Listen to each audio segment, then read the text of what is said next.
Hey everybody, welcome to NFT Hype. Another artist spotlight, a famous one that is.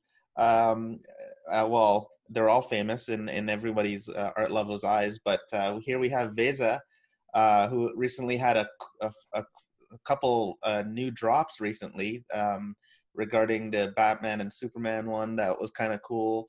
Tell us a little bit more about that. That was really cool. Hey, Johan. First of all, thanks for having me on the show.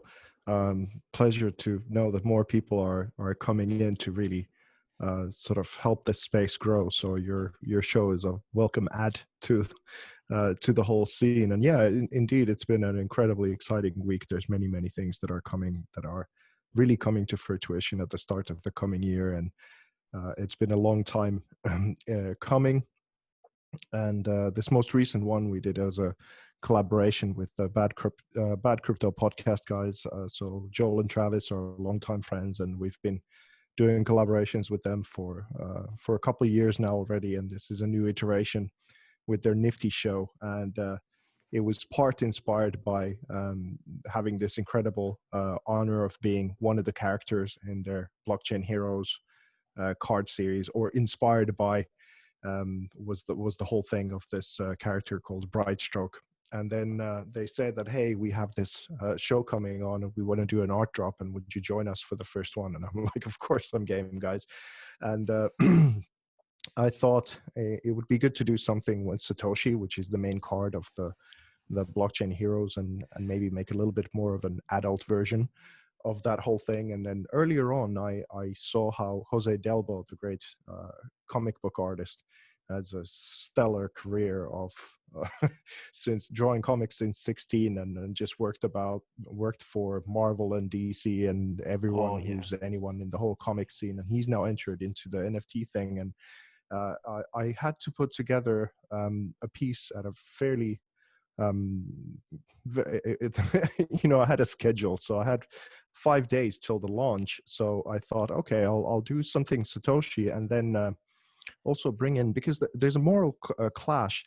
If you think of the Blockchain Heroes expression, it's very much a comic book type of thing of how they put it together, but the actual substance of the crypto art space is quite controversial, and in some sense it's obvious that because also the DC universe in particular in the comic book world is quite straightforward in a way, and intended for kids originally, and then it's evolved many ways. But let's say there is a character that is all of a sudden something about the monetary system, corruption, and Right. what is money, and all those kinds of things. And then this mysterious character appears. Let's say if we were in the DC universe, Satoshi would very likely be a villain in the eyes of Batman and Superman.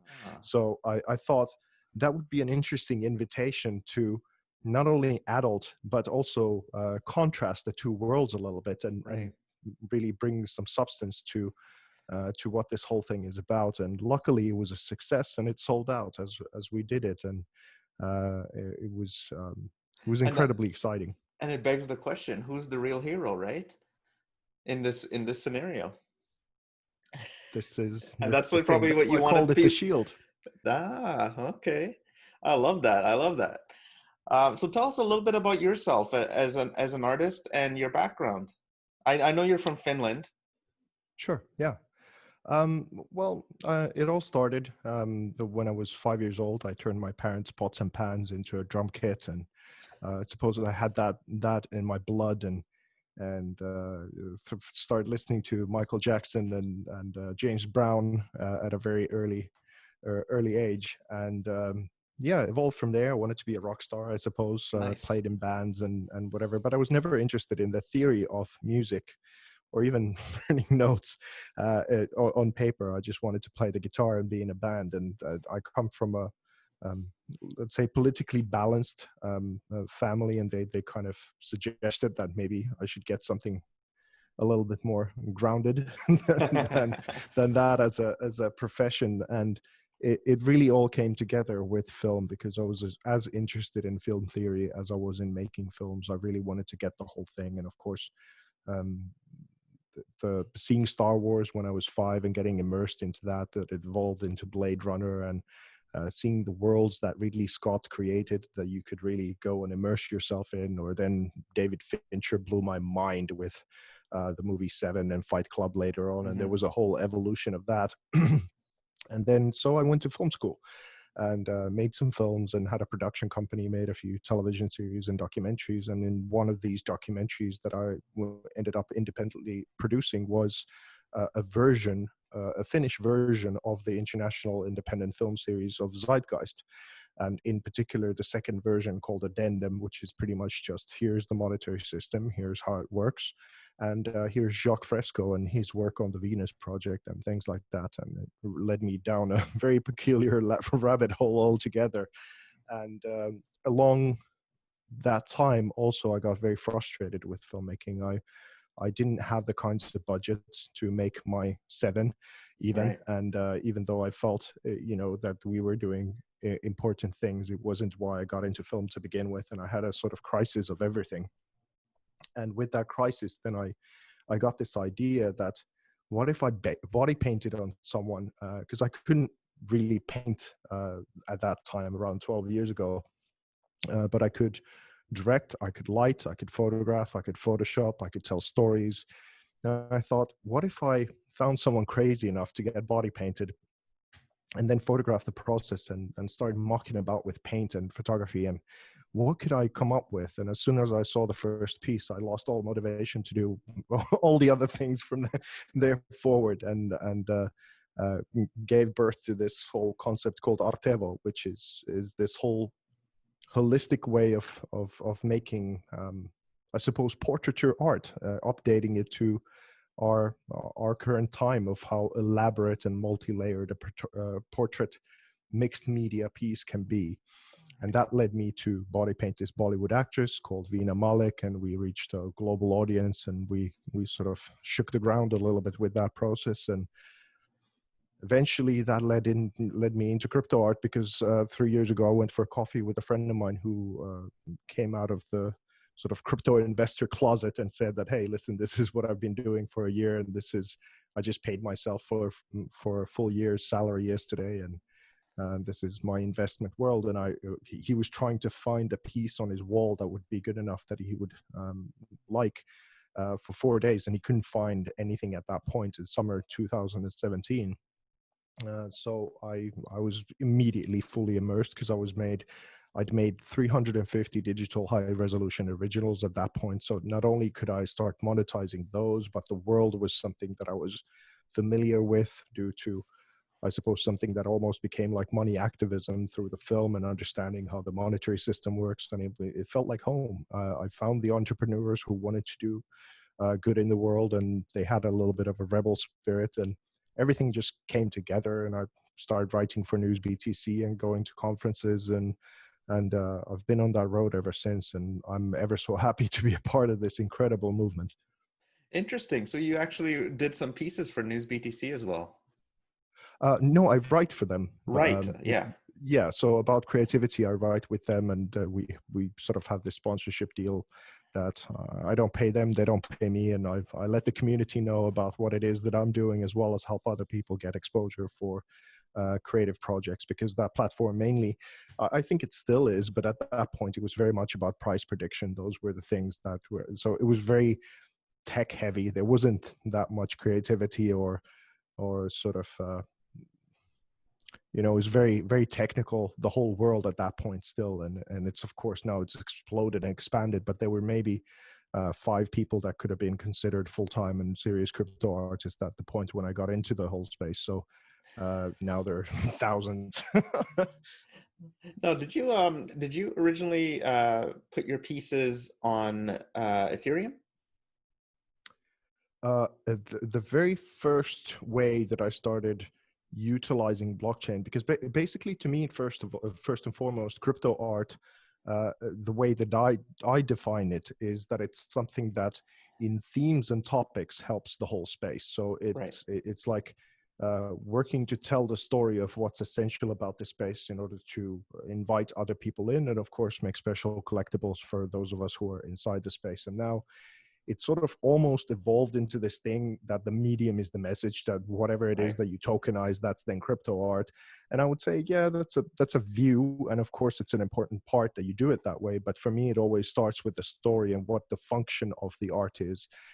And at best, what it is, that it's somehow topical about the space, and then you can mint it as NFTs, and that's a part of it. But the very first platform that I started utilizing is that I started verifying the physical pieces, like what you see behind me, with Vays art. And then I think it was Codex Protocol came in, and we had early chats with Super Rare, but I didn't mint with them, which I regret in hindsight, even early on. And yeah, but I suppose most of my NFTs at this point, they're on Ethereum, and this with the notable exception of the drop that we did with Wax with the Nifty show just a couple of days ago. Yeah, that's cool. Tell us about the physical art. Is that what medium is that? Is that printed? Is that yeah? Yeah, it's basically like this one behind me is what it is that I did 12 years ago is, maybe to my own detriment to a certain degree.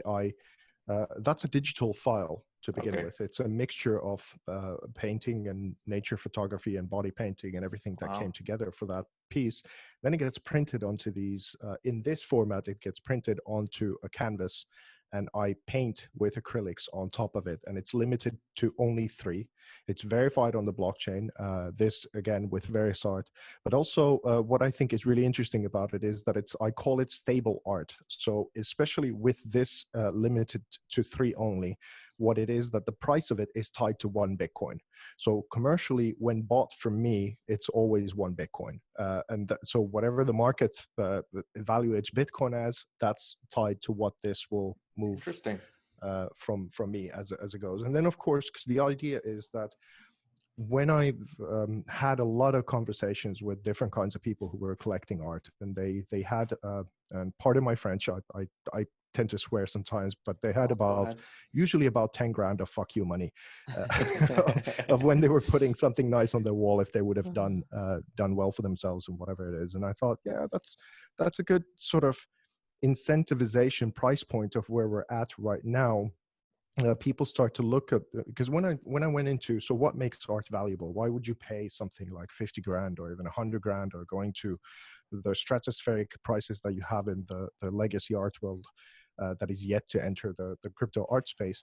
Most people that I had these conversations with about a serious art career and serious art investment, they weren't really interested in the reasons what would make that art valuable and why they would invest in it. They had the coins in mind and whatever next sushi that is coming up where they were thinking of putting their money.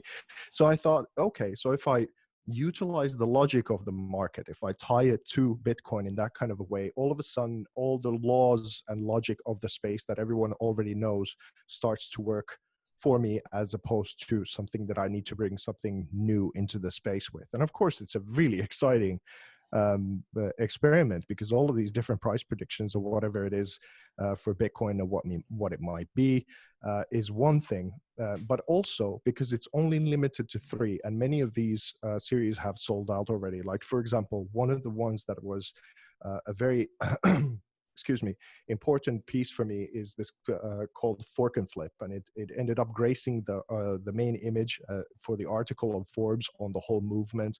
It was disseminated to half of London via City AM, and it became my animation on my website and things like that. And it was the first one to sell out. It was a hedge fund and an exchange, as well as Tone Vays bought out the 3. Oh wow! So now that it's sold out, and they've all sold out with the Bitcoin, they're not going to let go of it if anyone ever gives it out to the secondary market for less than a Bitcoin. Right. Because the logic, again, is that no one wants to let go of their Bitcoin. So if you do, then it would be nice if you can get your Bitcoin back or more, because after it's sold out, it's unavailable. So if it ever comes to the market, I wouldn't sell it for less than 3. Let's say, or whatever the demand in the end will be. And that's the sort of logic that I came up with it. And part of it was when I met Tone Vays, is because he has a wristwatch that is, I think it's about a $400 watch, and he paid 5 Bitcoin for it. And he's a little pissed that he I'm So I was keeping like, this watch okay. forever. That's what he's thinking. And I know everyone has those kinds of stories. So I thought, well, if I put something important out there that, because these things sometimes take a month to make, and they're even quite expensive to manufacture, and you have this whole process of things. So they're at this price point now buying my works. Having been a creative professional for 20 years and having reached all of those global audiences, and now with the next project even more, these are child's prices. Right. So if I was a whale and really got what it is that I'm doing, I'd probably buy out the whole lot. Right. So And that's this is what this is sort of what I'm seeing in the space as well too. It's like you're having two different mindsets. You're having an artist mindset, you're having the people who consume art, and then you're also having crypto investors. So it's almost a amalgamation or a melding of all of these different mindsets together in the space right now, and it's really, really interesting to see, actually. it's fantastic. I mean, imagine, like, let's say Van Gogh, and his style is obviously phenomenal, and the guy was a genius, but he was a genius in a very narrow field. And if you think of the sociological nightmare that he was embedded in, is that the things that most people need to be at least mediocre at, which is forming relationships, understanding money a little bit, having a kind of social circle that helps you. He had no one, and he got sort of radicalized because he didn't do the things that, or want to get better at the things that he was very lousy at, as none of us really do. And then he started idolizing field workers working in a small village, having to be supported by his brother. So the cycle of bitterness of not having a financial education, not taking responsibility for the business side or the relationship sides of life, is not something that is generally supported or even encouraged in the art space. It's sort of you suffer with your toils and die in Mm-hmm. poverty, and then everyone gets all the fruit of your labor. And one of the very cool things about crypto is that because it's money that works for you as opposed to against you, like the current fiat system now does. You're incentivized to save. You're incentivized to understand the market. You're incentivized to understand the people who are building the whole space, and you're part of a much, much bigger movement than is the art movement, which is already a significant thing inside of it, but you're part of a whole community that helps you support to get your whole shit together. Right. And this is what's so incredibly important for artists to get about this whole space as well. And obviously, the couple points to add on to that, but all what you just said there was just awesome. But like, you also have provable rarity, provable ownership and provenance too, which I think just adds probably a lot to the value of these things as well. I would absolutely agree. And I think within our lifetimes, we will see a digital art piece sell for more than any of the physical art pieces I've sold in our lifetimes before. I'm predicting this is going to be in the hundreds of millions, and the logic of why that is first of all is that the Christie's and Sotheby's, who have the biggest guns to confirm the physical art pieces, they can have up to 50% of fakes in their catalogs. Wow. And it's an open secret of the industry. There's like the world's foremost expert on Jackson Pollocks refuses to verify any more Jackson Pollocks simply because there's that many fakes. Wow. So that's one aspect of it. And where people really struggle at the moment, that we have solutions already for, but it's not really self-evident to many people yet because they haven't experienced spaces like crypto voxels or places like that. But the question always is, so if I buy a digital piece, where would I showcase it? What's my motivation? And do I then is it like a token? What is it?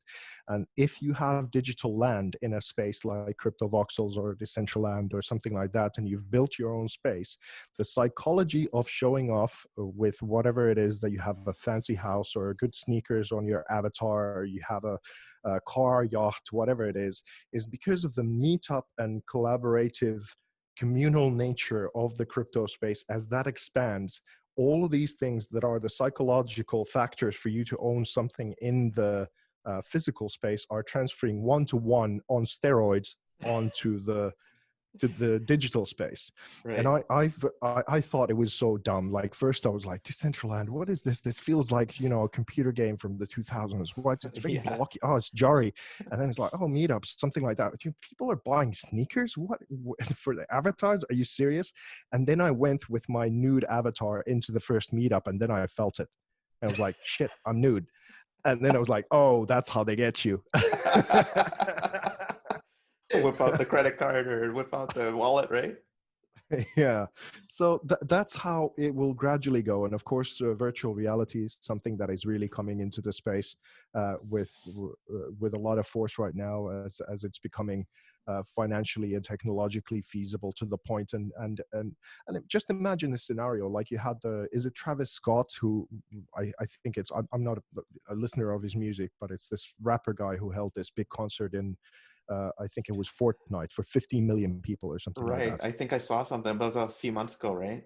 Yeah, so imagine if there's a big concert like that, a big habit happening, and an artist creates a whole space in which this concert is held, and that's sold as an art piece and whatever. And all of a sudden, you start to see these incentives and these cards starting to come together as to why something might cost 1 million, it might cost 10 million, it Or might go in that, exponential into.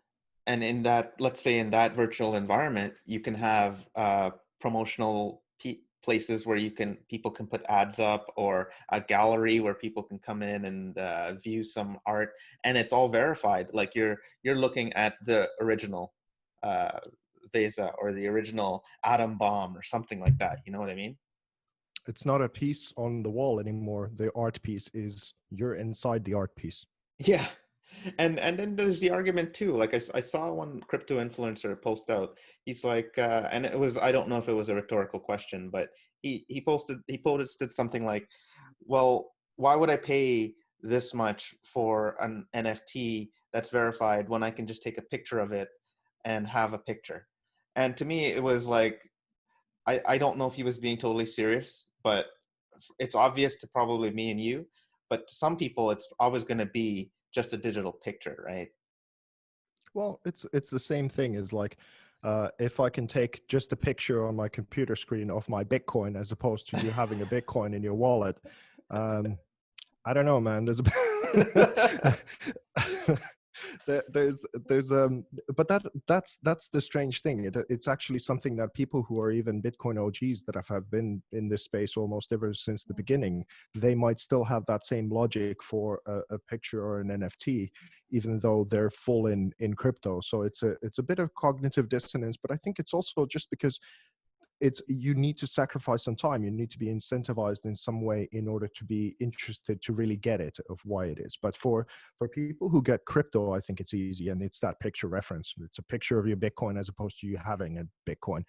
But for the legacy art world out there that is slow in, it's probably 20-30 years but behind the actual innovation as of right now. There, that's one thing, but then the population at large, I think it's the collectible cards, like the Garbage Pail Kids and what Right. the Bad Crypto Podcast guys did, and those things becoming more readily available, and just the new generation shift. They're probably going to think cash is stupid, Right. um, so It, it's it they're much more. I'd be curious if we took a poll and we would say, if you had the chance to see a fake uh, real life piece of, let's say, a atom bomb card versus a real digital version, which one would you pay a price to see?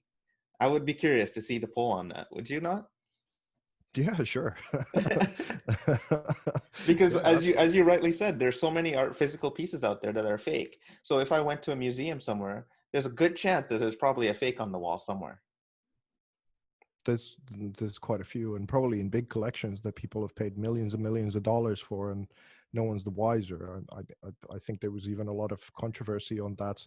I think it's the third sunflower of Van Gogh again that is in Japan, and I think there's ambiguity because they might even suspect themselves that it's not the real thing.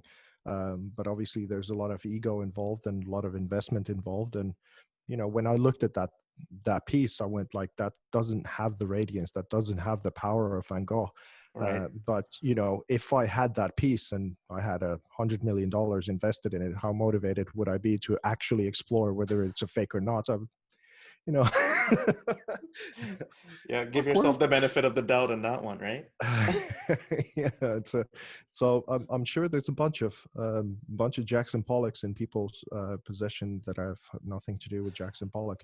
Yeah, and in terms of the art appreciator, does the person appreciating the art have less or more appreciation for it, knowing it's a fake or knowing it's not a fake? It's like that placebo effect, you know, almost Mm. that you have there. It's a very interesting concept to think of, and I think we're discovering it with this digital art world, right? As we speak right now. Vesa, what are you excited about? Like, where do you see the space taking off into, like, the next couple of years? Like, not 5 years, but maybe 2 years out. Um, well, we're seeing the first sort of bull run of NFTs right now, and as the alts are starting to pump again, and then we're gonna get a new all-time high of Bitcoin, and there's going to be, I think the exciting thing altogether is that how much people are waking up to NFTs, but also that after this long bear that we've experienced, now there's going to be a bunch of people that come to the ecosystem that are new. Many people are going to make a boatload of money up to the point, like one of my friends, Michael, says that they're not going to know what to do with. So NFTs and art and collectibles and those kind of things are probably going to be exploding in popularity. But of course, these platforms are becoming more streamlined. It's becoming more accessible. You can even buy the art pieces with fiat. There's more crossover. So adoption is going to be helped in that way. There's incredible excitement, but also it's also kind of easy to see that after the bull run, there's a lot of different methods that I don't particularly think are great. What people are utilizing in the NFT space that are necessarily to the benefit of the collectors. So I think in the bull run, what we're going to see is that there's also a whole bunch of money that is going to be thrown into things that never had a shot to begin with or didn't have much value, but were hyped as such. So there is going to be the inevitable accusations that, oh, I lost this and this wasn't valuable, therefore NFTs are a scam, much like the Right. ICO type of hype. So that's in the cycle coming. So I would, in that sense, anyone who's especially coming in from the point of investment, there's some things to look at. Is what are the artists' career? How long have they been in the space? What their accomplishments are? Who have they sold their art to before? At what kind of prices? And do they have some crossover? Or have they only been in the crypto art space? Have they done other things as well? And you get to start getting these cross-reference points of because there's going to be stellar new artists that come in that just have something unique that hasn't been done ever before, and all of a sudden they just explode, and they are the bright stars, and rightly so. They deserve their spots, and they deserve their money, and they will hold their value. But there is way less of them that some would like for you to believe. And even with those, it's the whole law of crypto is do your own research. So if the NFT space and the collectibles, which I think are an incredible opportunity right now, because there is very, very cheap art pieces that will be costing a lot of money in the future, now sold for very reasonable prices. So there is opportunity, but some of the laws and logic will calm down and be migrated from the legacy system into this new exciting art ecosystem as well. But right now it's a little bit of a wild west, and that has its benefits and minuses. But yeah, do your own research, man. Yeah, speaking of which, what did your one of one go for? 50,000 wax, was it? Yeah, yeah, Great. that That was was really cool. yeah, it was okay. I mean, I'm in a particularly strange paradox because my physical versions of these art pieces were doing very well, and they were selling for around that $1 Bitcoin mark and more. And then I didn't pay as much attention to the NFT scene as it was growing, even though my originals are digital files. And that's the strange paradox, that once I started minting my NFTs, there were a whole bunch of other artists who had a lot of attention on their NFTs. And I thought, well, this is a little strange that I just sold a couple of pieces for a couple of Bitcoin or something like that. And then I made the NFT version, and they wouldn't pay a couple of Ethereum for it. And I was like, Yeah. I just had this mind melt. I'm going like, what the hell is going on over here? And then I just hadn't put in the groundwork of just solidifying so that people understand what it is that I've done and why these would be valuable. And I started paying, especially when Corona came, much more interest into my NFTs and now growing it. And now the foundations are ready for that part to really become something interesting once the year starts. There's a couple of exciting collaborations that happened before then, but especially with the news that is coming out in January, I know that not only the crypto space, but the world at large is going to start paying attention. Did you want to give a hint as to what that is, or?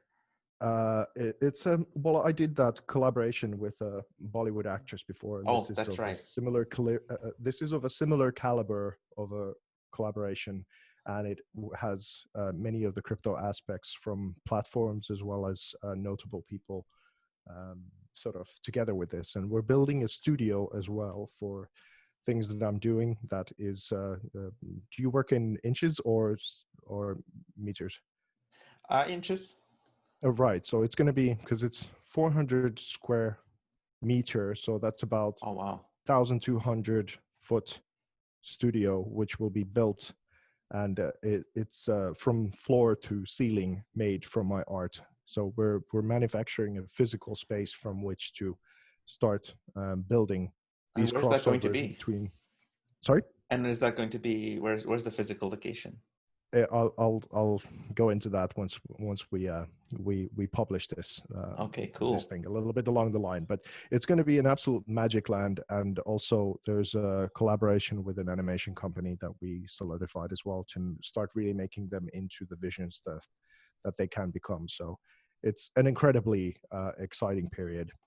Yeah, So, no, I totally agree with you, and it was awesome spending some time with you and seeing your vision on the space. I love that the amount of work and effort that you put into it, and we hope to see more from you, man. Where can viewers catch up with you and find all your stuff? oh sure. If you want to see maybe the most condensed version of some information about this stuff is artforcrypto.com. That'll just scrolling a little bit down. It will take you to either the physical pieces or the NFTs, or where the majority of them are. And Twitter, I'm probably most active at, which is at art by VESA, VESA. And that's the same for Instagram. And, you know, I'm very open to any conversations, collaborations with platforms and people and commissions. And even though probably the next commission that I'll be able to take is somewhere like February, because it's the rest of the year is pretty booked. But yeah, I still sell everything all the time, and the ones especially that have been pre-made. So that's one thing. But yeah, just hit me up on any socials, and Cool. yeah. It was a pleasure talking to you, man. I hope to see you around the space. I definitely will see you around the Wax ecosystem, and have an awesome day, and we'll talk to you again soon. Likewise, Johan. Thanks for having me on. Peace.